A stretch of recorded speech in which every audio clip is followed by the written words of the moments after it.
এজন্য আমার আপনার নবীর মাধ্যমে আল্লাহ রাব্বুল আলামিন নবুয়তের পূর্ণতার ঘোষণা দিয়েছেন, যা আগের কোন নবীর মাধ্যমে আল্লাহ তাআলা দেন নাই। 4 নম্বর, আমার আপনার নবীজির মাধ্যমে আল্লাহ রাব্বুল আলামিন উত্তম আখলাক তথা উত্তম চরিত্রের পূর্ণতার ঘোষণা দিয়েছে।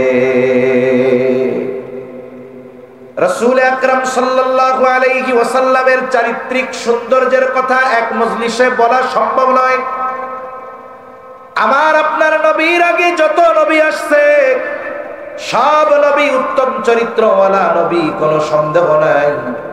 কিন্তু আমার আপনার নবী শুধু উত্তম চরিত্রওয়ালা নবী এমন নয়, আমার আপনার নবীর চরিত্র হলো এমন এক মহান চরিত্র, তিনি উত্তম চরিত্রে পরিপূর্ণতা দান করেনেওয়ালা নবী। নবীর চারিত্রিক সৌন্দর্য কেমন ছিল? বলে মক্কার মুশরিকেরা আমার আপনার নবীজিকে বারবার হত্যার অপচেষ্টা করেছে।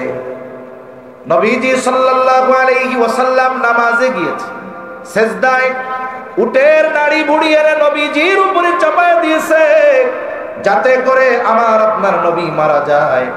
পেছন দিক দিয়ে গলায় কাপড় পেঁচায়া ধরছে জোরে, যাতে শ্বাস রুদ্ধ হয়ে নবীজি মারা যায়। আমার আপনার নবীকে হত্যা করার জন্য মক্কার মুশরিকেরা প্রত্যেক গোত্র থেকে এক একজন যুবককে নির্বাচিত করেছে সম্মিলিতভাবে হত্যাকাণ্ড ঘটানোর জন্য। নবীকে হত্যার অপচেষ্টা শুধু মুশরিকরা করেছে এমনটা নয়, বরং এই চির অভিশপ্ত ইহুদি জাতি আমার আপনার নবীজিকে বারবার হত্যার অপচেষ্টা করেছে। এই অভিশপ্ত জাতি, এদের এই কুকর্ম এই সময় চলতেছে তা না, এরা হাজার হাজার বছর ধরে অপরাধ, অন্যায়, অবিচার এগুলা করে আসতেছে। এজন্য আল্লাহ সুবহানাহু ওয়া তাআলা তাদেরকে অভিশপ্ত জাতি হিসাবে অভিহিত করেছেন। এদের উপরে আল্লাহ তাআলার লানত। ইহুদিদের উপরে কাদের লানত? জোরে বলেন, কার লানত? আল্লাহর লানত, নবী রাসূলদের লানত। এরা আল্লাহ তাআলার ব্যাপারে অপবাদ দিতেও পিছু হটে না। আল্লাহ তাআলা কোরআনুল কারীমের মধ্যে জানায় দেন, এরা আল্লাহর ব্যাপারে বলে লাকাদ সামিআল্লাহু কাওলাল্লাযীনা ক্বালু ইন্নাল্লাহা ফাকীরু ওয়া নাহনু আগনিয়া। আল্লাহ তাআলার ব্যাপারে তারা বলতেছে যে আমরা ধনী, আল্লাহ হইল গরীব। নাউজুবিল্লাহ বলেন। আল্লাহ সুবহানাহু ওয়া তাআলার ব্যাপারে তারা আরেক জায়গায় বলে, আল্লাহ তাআলা বলেন ওয়াকালাতিল ইয়াহুদু ইয়াদুল্লাহি মাগলুলা গুল্লাত আইদিহিম ওয়া লুইনু বিমা ক্বালু। মূলত তারা বলতে চায় যে আল্লাহ তাআলার হাত রিক্ত হয়ে গেছে, খালি হয়ে গেছে। তারা আল্লাহর ব্যাপারে অপবাদ দেয়। আল্লাহ তাআলা বলেন গুল্লাত আইদিহিম, বরং রিক্ত হয়েছে তাদের হাত, ওয়া লুইনু বিমা ক্বালু, এই কথা বলার কারণে তাদের উপরে আল্লাহর লানত। আবার তাদের উপরে নবী রাসূলুল্লাহ লানত দিয়েছে। লুইনাল্লাযীনা কাফারু মিন বানি ইসরাঈল আলা লিসানি দাউদ ওয়া ঈসা ইবনে মারইয়াম। দাউদ আলাইহিস সালাম তাদের উপরে লানত করছে, মারইয়াম আলাইহিস সালাম তাদের উপরে লানত করছে। তারা নবী রাসূলকে হত্যা করেছে, জাকারিয়া আলাইহিস সালামকে হত্যা করেছে, ইয়াহইয়া আলাইহিস সালামকে হত্যা করেছে, ঈসা আলাইহিস সালামকে হত্যার অপচেষ্টা করেছে, মারইয়াম আলাইহিস সালামকে অপবাদ দিয়েছে। এমন এক অভিশপ্ত জাতি, চির অভিশপ্ত জাতি এরা আমার আপনার নবীজিকেও কয়েকবার হত্যার অপচেষ্টা করেছে। একবার গোশতের সাথে বিষ মিশায়া নবীকে হত্যা করার চেষ্টা করছে। যখন ইহুদি নারী দাওয়াত দিছে, নবীজি সাল্লাল্লাহু আলাইহি ওয়াসাল্লাম গেছে, গোশতের সাথে বিষ মিশায়া খাইতে দিছে। নবীজি সাল্লাল্লাহু আলাইহি ওয়াসাল্লাম গালে দিছে, জিবরাইল আলাইহিস সালাম আয়েশা জানায় দিছে যে এটা বিষ, খাওয়া যাবে না। নবীজি খান নাই, কিন্তু কিছু তো গালে গেছে। ইন্তেকালের আগে নবীজি সাল্লাল্লাহু আলাইহি ওয়াসাল্লাম বলেছেন, আয়েশা সিদ্দিকা রাদিয়াল্লাহু তাআলা আনহা থেকে বর্ণিত, যে নবীজি সাল্লাল্লাহু আলাইহি ওয়াসাল্লাম ওই যে বিষ খাওয়াইছিল ওই সময়ের কথা বলছে যে আয়েশা, ওই বিষক্রিয়া আমার মধ্যে প্রবল আকার ধারণ করেছে, কেমন যেন আমার শিরা উপশিরা ছিঁড়ে নিয়ে যাচ্ছে।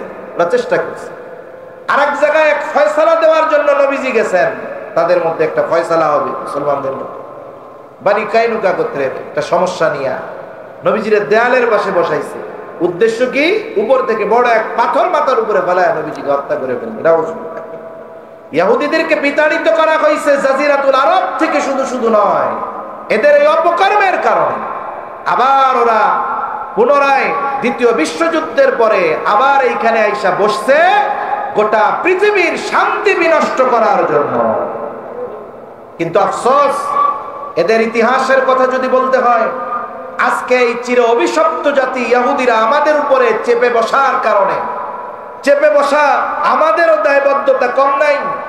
পেছনের অনেক ইতিহাস যদি বলা হয়, দেখুন আমাদের আকাবির যারা ছিলেন, আমাদের মুরব্বী যারা গত হয়ে গেছেন দুনিয়া থেকে, ইহুদিরা যখন গোটা পৃথিবীতে উদ্বাস্তুর মতো কোথাও গিয়ে তারা স্থায়ীভাবে বসতে পারে নাই, একটা সময় ইউরোপিয়ানদের সহযোগিতায়, ব্রিটিশদের সহযোগিতায় তারা আশ্বাস পেল যে তাদেরকে স্থায়ীভাবে বসবাসের জন্য একটা ভূমির ব্যবস্থা করা হবে। পৃথিবীর অনেক জায়গার প্রস্তাব তাদের দেওয়া হয়েছে, তারা কোথাও রাজি না, তারা বাইতুল মুকাদ্দাসের পাশেই আসতে চায়। কেন?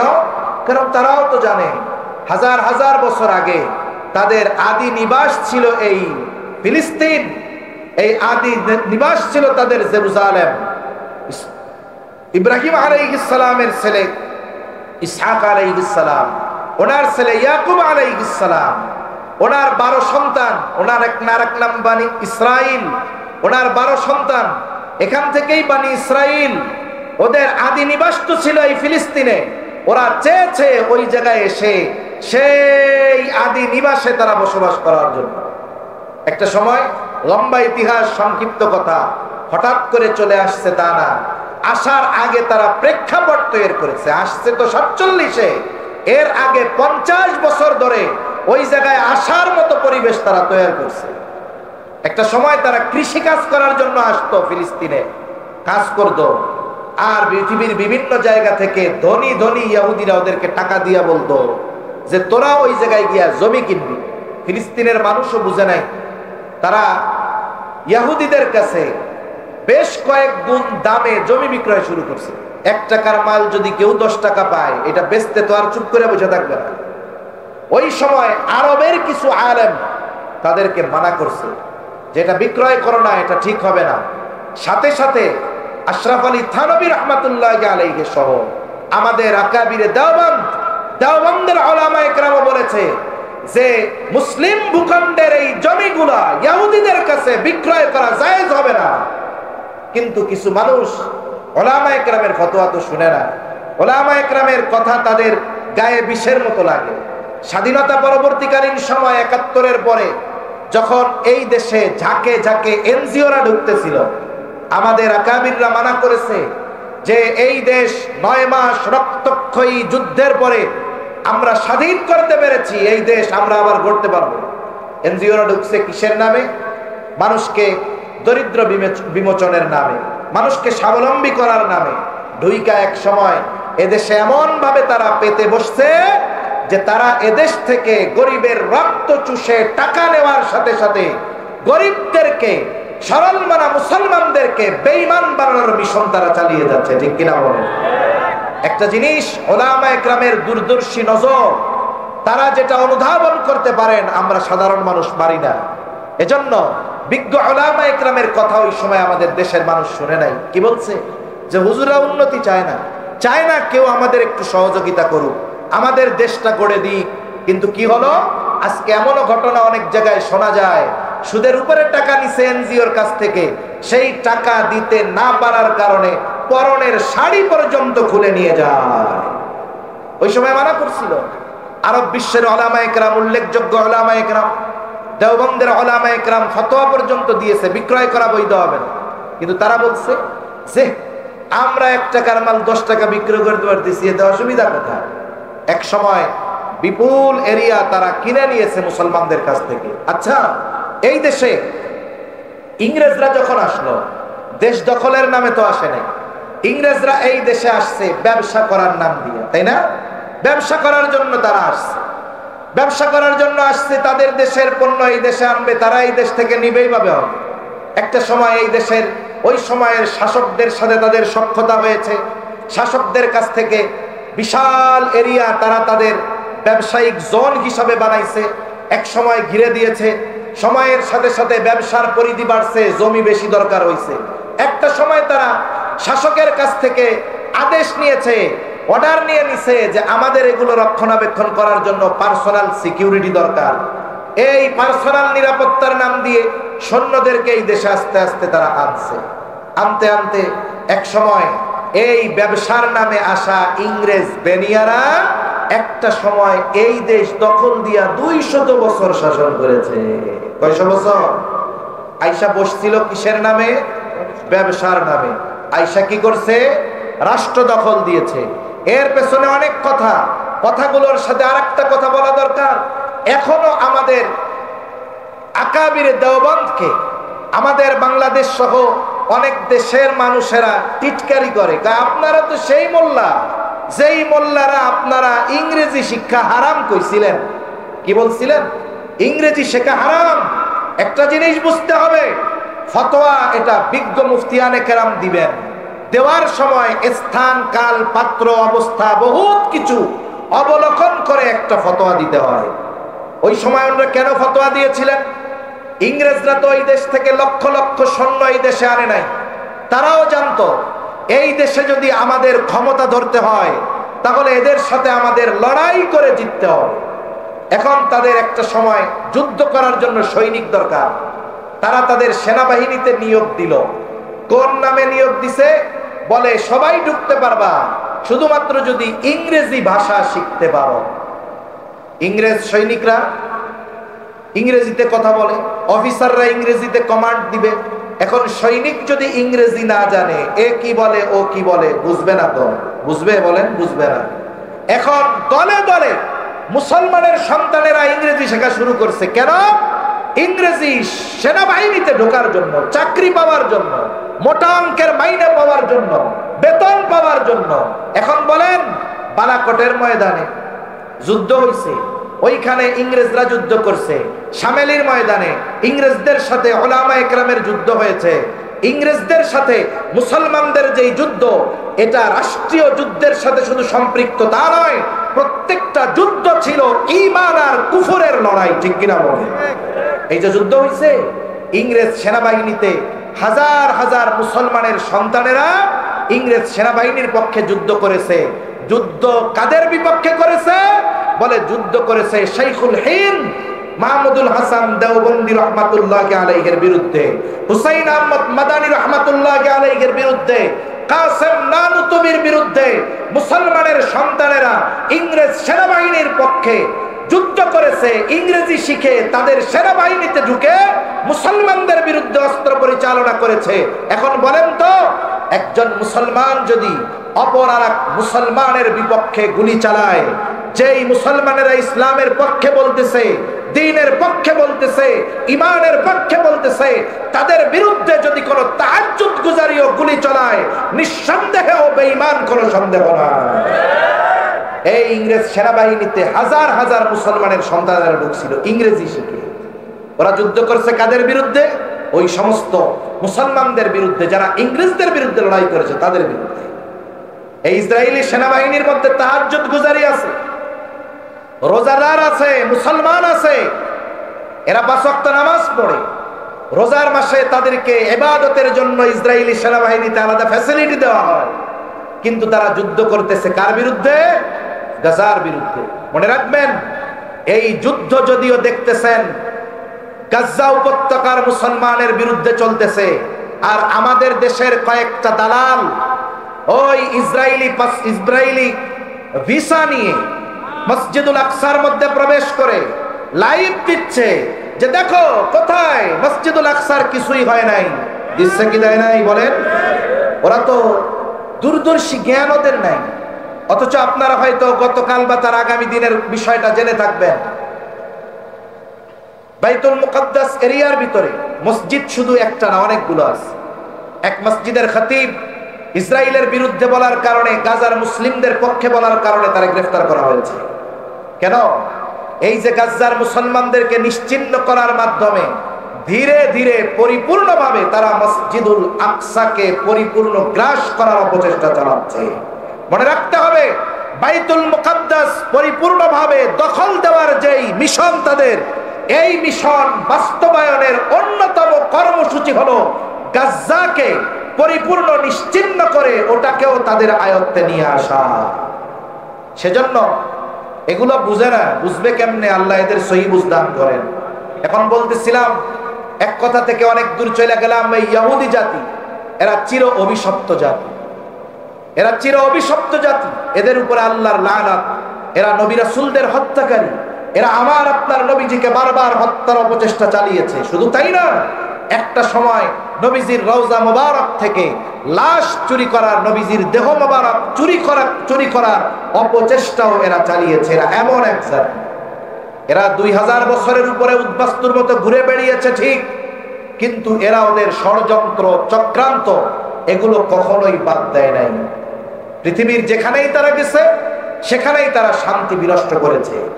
আর তাদেরকে এই মধ্যপ্রাচ্যে বাইতুল মুকাদ্দাসে তার পাশে তাদেরকে স্থান দেওয়া হয়েছে গোটা পৃথিবীর মধ্যে মুসলমানদের মধ্যে শান্তি বিনষ্ট করার উদ্দেশ্যে। ঠিক কিনা বলুন? সম্মানিত উপস্থিতি, এক কথা থেকে অনেক দূর গেলাম। আসলে আফসোসের বিষয় যে গাজ্জার নিরহ মুসলমান, ওইখানে নিরস্ত্র মানুষদেরকে হত্যা করা হচ্ছে। অথচ দেখুন, রাসূল আকরাম সাল্লাল্লাহু আলাইহি ওয়াসাল্লাম যখন কোথাও কোনো সেনাবাহিনী প্রেরণ করতেন, যুদ্ধের জন্য কোনো বাহিনী যখন নবীজি প্রেরণ করতেন, নবীজি সাল্লাল্লাহু আলাইহি ওয়াসাল্লাম যেই নির্দেশনাগুলো দিতেন, এর মধ্যে নির্দেশনাগুলো এরকম ছিল যে খবরদার, তোমরা রাস্তায় যাওয়ার সময় কোনো গাছ নষ্ট করবা না, ফসল নষ্ট করবা না, কোনো কিছু আগুন দিয়ে পুড়ায়া দিবা না, নিরস্ত্র কাউকে আঘাত করবা না, শিশুদের হত্যা করবা না, নারীদের হত্যা করবা না, তারপরে বৃদ্ধদের হত্যা করবা না। আবার যুদ্ধের ময়দানে যাদের সাথে যুদ্ধ হচ্ছে, প্রতিপক্ষ যদি তোমাদের অস্ত্রের আঘাতে মারা যায়, খবরদার তাদের লাশ বিকৃত করবা না। কিন্তু আমরা কি দেখলাম? বিশ্ব মানবতাকে বৃদ্ধ আঙ্গুল দেখিয়ে আমেরিকার সর্বোচ্চ সহযোগিতায় এই জালেম ইসরায়েলিরা, এই জালেম ইহুদিরা নির্বিচারে 50,000-এর উপরে, অফিসিয়াল হিসাব 50,000, প্রায় 1.5 লক্ষের উপরে নিরস্ত্র মুসলমানদের হত্যা করেছে, যার মধ্যে সবচাইতে বেশি সংখ্যায় শিশু এবং নারী। ঠিক কিনা বলেন? অথচ দেখুন, গোটা মানবতা নিশ্চুপ, গোটা মানবতা নিশ্চুপ। আমরা অনেক সময় আফসোস করি, আরে চতুর্দিকে তো আরব দেশ, মুসলমানেরা, মধ্যে ইসরায়েল, এরা যদি 4 দিক থেকে থুথু নিক্ষেপ করে তাতেও তো তারা শেষ হয়ে যাওয়ার কথা। মনে রাখতে হবে, মনে রাখতে হবে, বাস্তবতা হলো এইটা যে আরব শাসকেরা আজকে যে আরাম আয়েশে স্বর্ণের কমটে বাথরুম করে, পায়খানা করে, স্বর্ণের সিঁড়ি দিয়ে বিমান থেকে নামে, এই সুযোগ সুবিধা তারা চুপ থাকার শর্তেই ভোগ করতেছে। ঠিক কিনা বলেন? এখানে ইসরায়েলিরা বসবে, ইহুদিদের বসতি স্থাপন হবে, ফিলিস্তিনিদেরকে নিশ্চিহ্ন করা হবে। তোমরা যদি চুপ থাকো, ক্ষমতায় থাকতে পারবা, রাজপ্রাসাদে থাকতে পারবা, ভোগ বিলাসিতার সাথে জীবন যাপন করতে পারবা। এটা বাস্তব।